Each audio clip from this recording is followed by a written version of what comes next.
everyone. Today let's do something super fun. We are going to create beautiful animation styling using pure CSS only.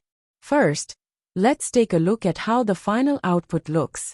Smooth animation, glowing effects, and an elegant dark theme. Cool, right? Now let's jump into the code. First, I'm writing the title for our page. Let's call it something simple like CSS animation styling.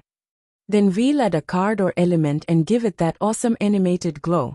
Let's go step by step and build it together.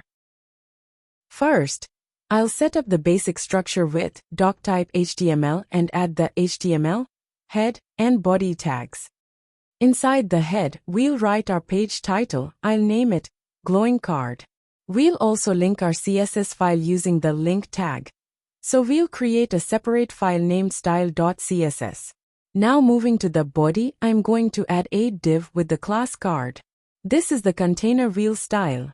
Inside that card, I'll write a heading, something like, Explore the Universe. Next, a short paragraph to make it informative and fun. Hover to see the magic. Finally, I'll add a link, just for that CTA effect. It'll say, Get Started. That's it for the HTML part. Now let's jump into the CSS and bring it to life with glowing effects and smooth animation.